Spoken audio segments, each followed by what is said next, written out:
Welcome back. I hope you are comfortable. This story deserves your full attention. I still remember the exact moment the room went silent. 1 second, my best friend Maya was handing me a tissue because I'd laughed so hard at her ridiculous diaper cake, a three-tiered monstrosity made entirely of Huggies and ribbon. And the next, the front door of my mother-in-law's sunroom swung open with a creak that sounded like a gunshot in a cathedral. Everyone turned. The string of pink and white balloons swayed in the sudden draft. I was still holding a half-eaten cupcake, vanilla frosting smeared on my thumb, when I saw her. Tiffany. I knew her name because I'd found it 3 months ago. A text on Derek's phone at 2 a.m. Can't wait to see you tomorrow, baby. Miss your hands on me. I'd memorized the number. I'd memorized everything. But I never thought I'd see her face. Not here. Not today. She stood in the doorway like she owned the place. Blonde hair curled to perfection, a white sundress that clung to a stomach that was unmistakably round. 5 months, maybe 6. She cradled it with both hands, the universal language of pregnancy, and smiled a smile that didn't reach her eyes. Surprise, she said, and her voice was honey poured over broken glass. I hope I'm not too late. Derek told me all about this. He said it would be the perfect time to announce our news too. The room didn't just go quiet. It died. You could hear the ice melting in the lemonade pitcher. My mother's hand, which had been adjusting the pearl necklace she always wore, froze mid-gesture. My sister-in-law, Karen, who had been snapping photos for Instagram, lowered her phone slowly, her mouth forming a perfect O. I felt it then. The heat. It started in my chest and spread outward like someone had poured gasoline on my ribs and struck a match. My baby, kicked inside me, hard as if even he knew something was wrong. 32 weeks. I was 32 weeks pregnant, standing in a room full of people who had come to celebrate my motherhood, and this woman had just walked in and claimed half of it. Derek was by the punch bowl. I saw him out of the corner of my eye. His face had gone the color of old dishwater. He wasn't moving. He wasn't speaking. He was just staring at Tiffany like she was a ghost he'd been successfully ignoring for months and had finally materialized to drag him to hell. Who is this? My mother-in-law, Barbara, finally found her voice. She was trying to be polite. That was her thing. Politeness as armor. But her hands were shaking as she clutched her wine glass, and I noticed she hadn't asked what this woman was doing here. She'd asked who she was, because the bump answered the what. The bump screamed it. Tiffany stepped further into the room. She was enjoying this. I could see it in the way her chin lifted, the way her eyes swept across the faces of my friends, my colleagues, my family. She was counting them. Witnesses. She wanted an audience for this. I'm Tiffany, she said, and her voice carried. Derek and I have been together for almost 2 years, and as you can see, she patted her stomach with a tenderness that made me want to vomit. We're expecting. Due in October, actually, just a few weeks after. She looked directly at me. Her eyes were blue, ice blue, the kind of blue that belongs in a freezer, not a face. After your little one, Claire. Isn't that something? Derek's going to be a father twice over. In the same month. He must be so blessed. Someone gasped. I think it was Maya. She was standing so close to me that I could feel her body tense, ready to launch herself at this woman. I reached out without looking and gripped her wrist. Hard. My nails dug in, and I felt her flinch. But she didn't move. Because I wasn't going to let her. I wasn't going to let anyone do anything. Not yet. I set down my cupcake. My hands were steady. That surprised me. Inside, I was a hurricane. Inside, I was screaming so loud I was amazed the windows didn't shatter. But my hands? Steady as a surgeon's. I wiped the frosting from my thumb with a napkin. Pink, with little storks printed on it. How perfect. How grotesque. And I looked at Tiffany. How far along did you say you were? My voice was calm. Pleasant even. The voice I used when asking a barista to remake a latte.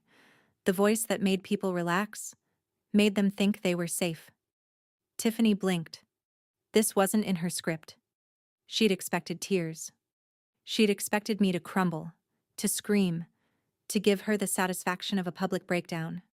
I could see the confusion flicker across her face, there and gone, replaced by a harder edge. 24 weeks, she said, lifting her chin higher. 6 months. We found out it's a boy. Derek was there when we did the gender reveal. He cried.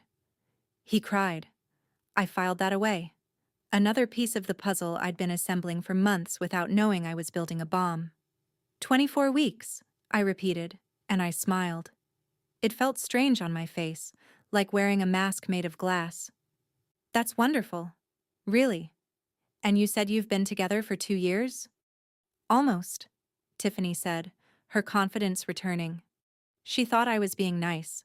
She thought I was one of those women. The doormats. The pleasers.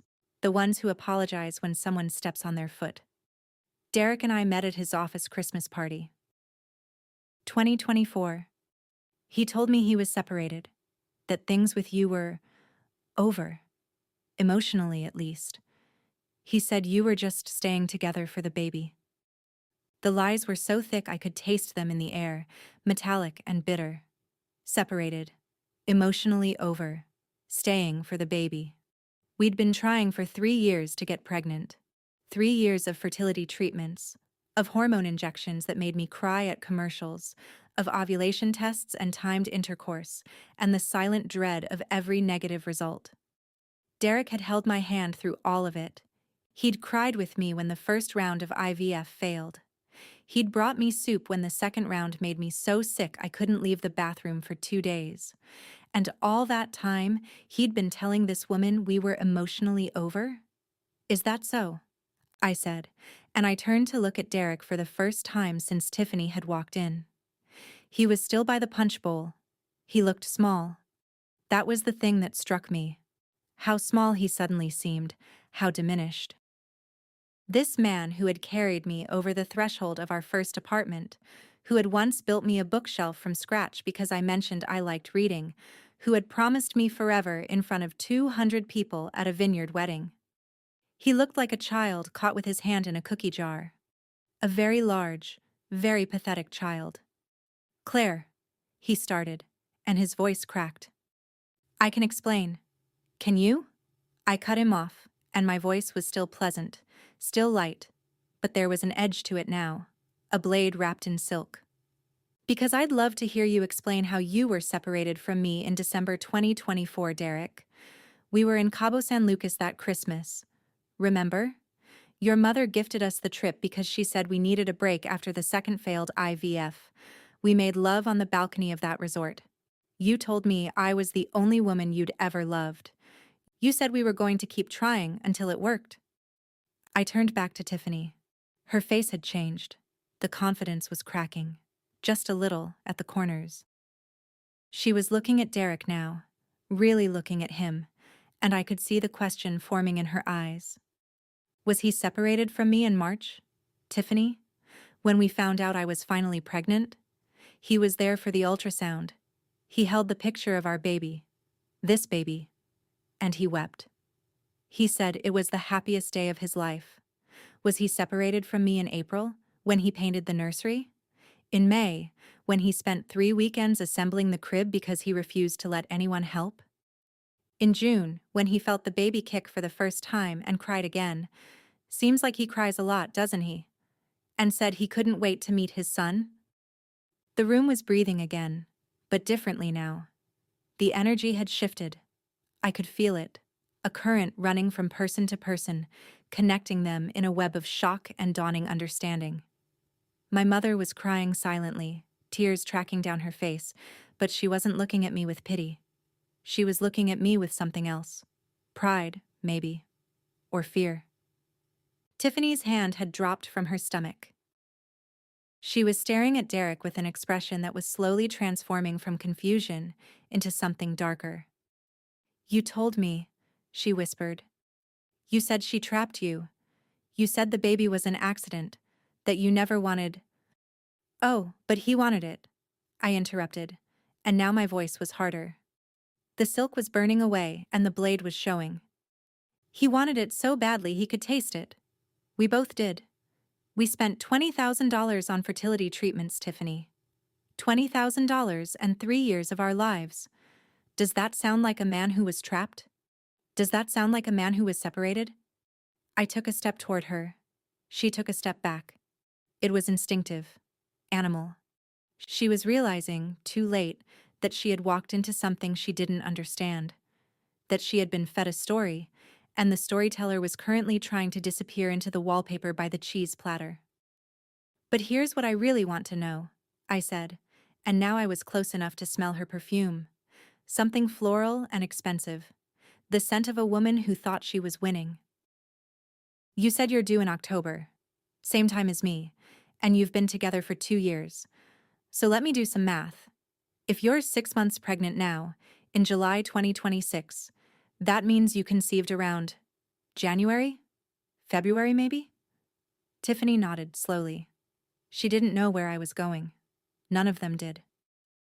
And Derek and I continued, turning to address the room, my voice carrying to every corner of the sunroom. We conceived in late February, after the Cabo trip. After he told me I was the only woman he'd ever loved.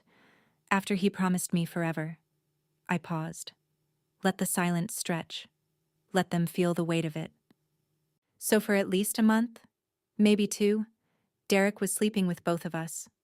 Telling both of us we were the only one. Planning a future with both of us. Building nurseries with both of us.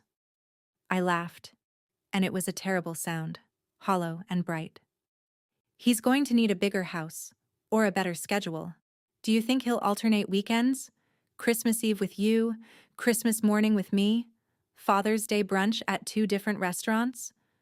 Claire, stop. Derek finally moved. He stepped away from the punch bowl, his hands raised in a gesture that was half pleading, half surrender. It's not what you think. I love you. I've always loved you. Tiffany, she was a mistake. A stupid, horrible mistake. A mistake? Tiffany's voice was a whip crack. She whirled on him, and all the pretty, poisonous sweetness was gone. A mistake? You told me you were leaving her. You told me we were going to raise our son together. You said, I know what I said. Derek's voice rose, desperate, cracking. I was confused. I was scared. I didn't know how to. Claire, please. The baby. Your baby. Our baby. That's what matters. We can fix this. We can go to counseling. We can. Fix this? I repeated the words like I was tasting them. They were bitter. They were ash.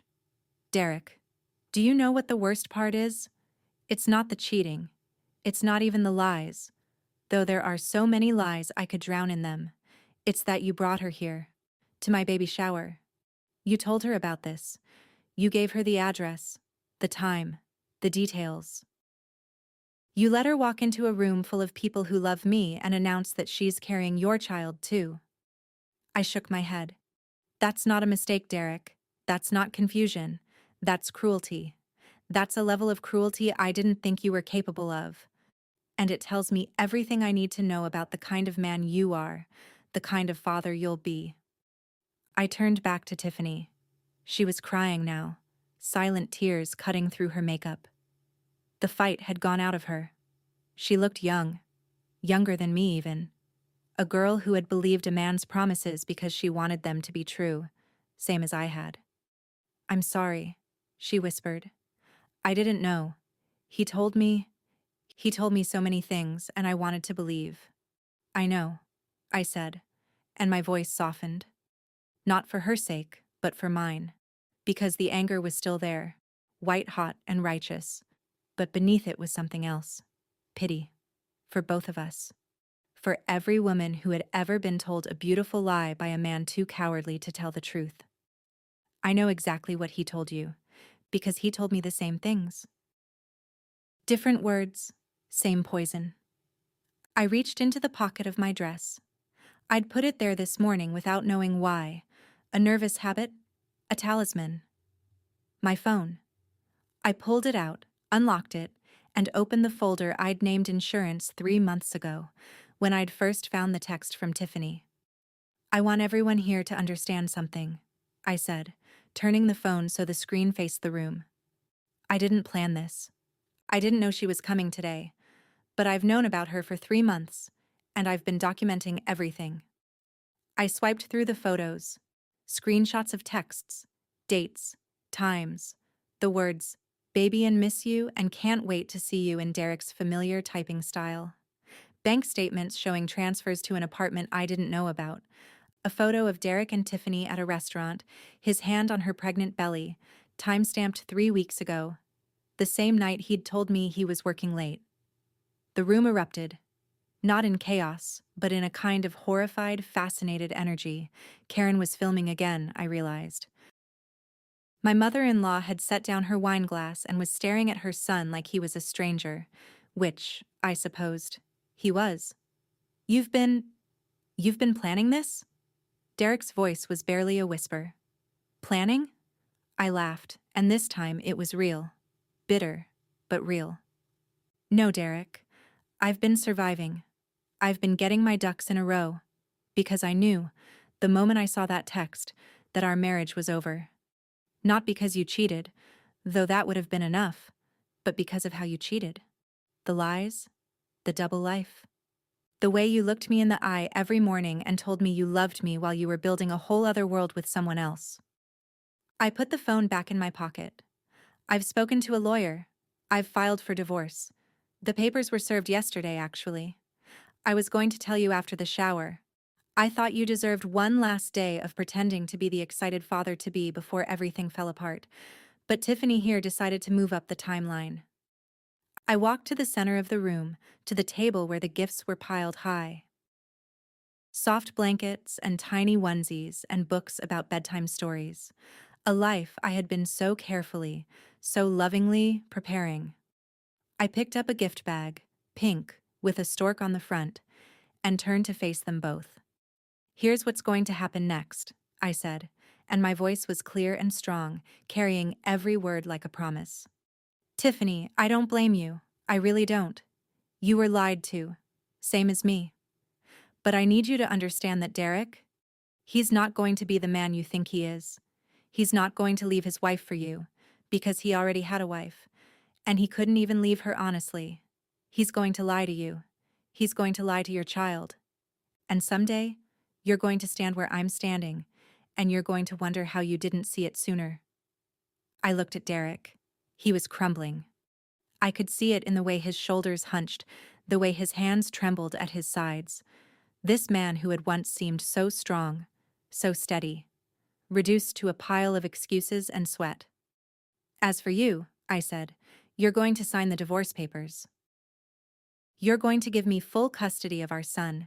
You're going to pay child support and alimony, and you're going to do it without a fight, because if you don't, I will take every screenshot, every bank statement, every photo, and I will make sure your mother sees them, your boss sees them, the judge sees them.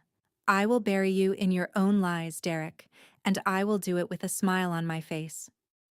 I set down the gift bag. And you will never, ever contact me again except through my lawyer. You will not see our son until he is old enough to decide for himself whether he wants a father who chose to humiliate his mother instead of loving her. You will not be at the hospital when he's born. You will not hold him. You will not name him. You have forfeited those rights. The room was so quiet I could hear the clock ticking in the kitchen. Tick, tock. The sound of a life ending and another beginning.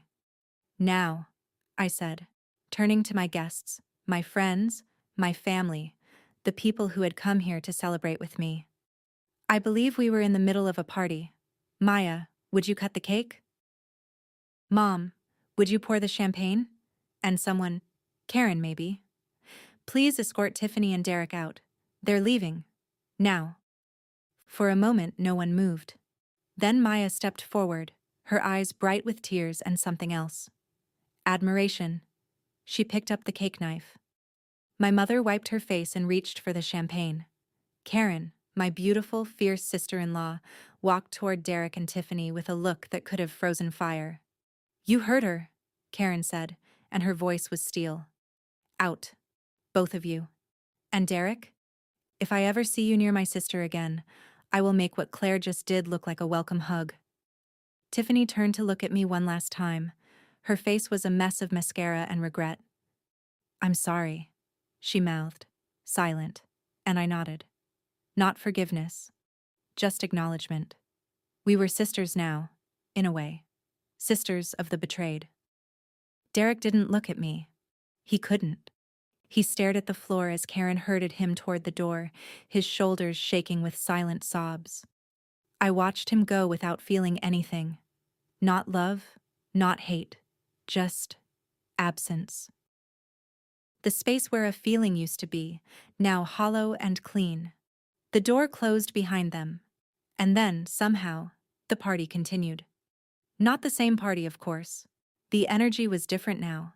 Sharper, cleaner, like air after a thunderstorm. But Maya cut the cake. My mother poured champagne into plastic flutes. Someone put on music. Something upbeat and defiant. Beyoncé or Lizzo, I don't remember. And I sat in the chair of honor, my hands on my belly, feeling my son kick and kick and kick, as if he was applauding. 3 weeks later, I gave birth. Alone in the delivery room, except for my mother and Maya and Karen, who held my hands and wiped my forehead and told me I was the strongest woman they'd ever known. When they placed my son on my chest, red-faced, screaming, perfect, I named him Noah. It means rest and comfort. It means peace after the storm. Derek tried to contact me once. A letter slipped under the door of my new apartment, the one I'd found and furnished in the weeks after the shower. He wrote about regret, about love, about wanting to be a father to Noah. I didn't read past the first page. I gave it to my lawyer, who added it to the file. Tiffany had her baby in October, just like she said. A boy. I heard about it through mutual acquaintances, the way you hear about weather in a country you'll never visit. I heard Derek wasn't there for the birth. I heard he'd moved to another state, changed his number, started over somewhere no one knew his name. I heard Tiffany was raising her son alone, working 2 jobs, struggling. I didn't reach out. There was nothing to say. We had both been victims of the same man, but that didn't make us friends. It just made us survivors of the same war, walking away in opposite directions.